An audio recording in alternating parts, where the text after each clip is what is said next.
Hayag soon, maayong adlaw ug maayong gabi. Another day and great opportunity again to share the word of the Lord sa imo karon. My purpose is to encourage you always no pinaagi sa pulong sa Ginoo.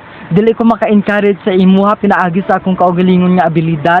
Dili ko maka-encourage sa imuha pinaagi sa akong knowledge and wisdom. It because dagan pa kayo kog mga information nga wala na balaan. But through the word of the Lord, mo na ang kanunay nag-remind sa atoa no nga pinaagi sa pag-remind sa Ginoo sa atoa, siya ang nagahatag sa atoa og kanang encouragement.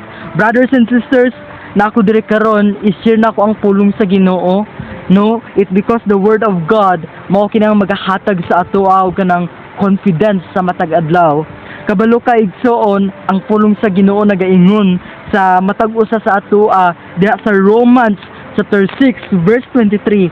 Anang pulong sa Ginoo kayang bayad sa pagpakasala mao ang kamatayon, apan ang gasa sa Dios mao ang kinabuhing walay katapusan nga anaa kang Kristo Jesus nga atong Ginoo. Grabe no ang pulong sa Ginoo, mao ni ang kanang pinaka-importante jud sa atoa. You know what the Bible says, ana siya ang bayad sa pagpakasala mao ang kamatayon. It means ang pagpakasala nato nining kalibutan na ang bayad ani kamatayon.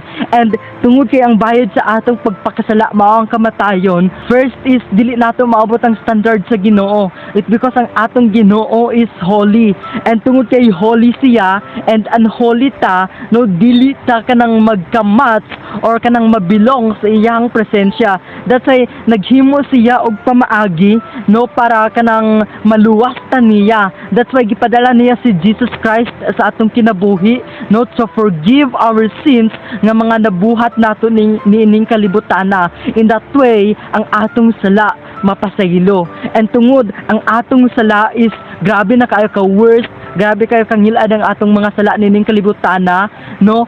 Si Jesus gina-fix niya ang atong kaugalingon and even ang atong life para mapasaylo ta. Ang yang ginabuhat is magpalansang siya sa cross. Ang yang ginabuhat is no mag-suffer siya sa cross para mapasaylo ang atong sala and para dili ta magantos. That's why kini nga verses sa Romans chapter 6 verse 23 no makaangkon ta og kanang gift, which is ang gift na gina-mention diri dili nga gift nga ordinary gift or kanang mga butang nga gift, but ang gift na gina-mention diri is life, but the gift of God is eternal life in Christ Jesus.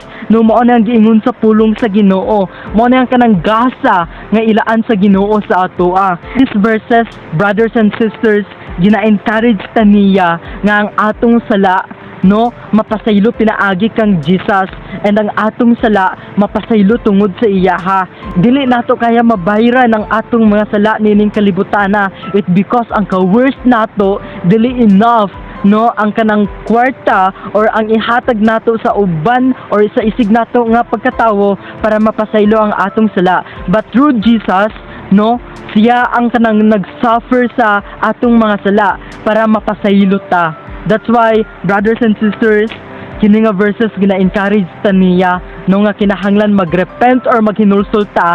In that way, maangkon nato ang kaluwasan.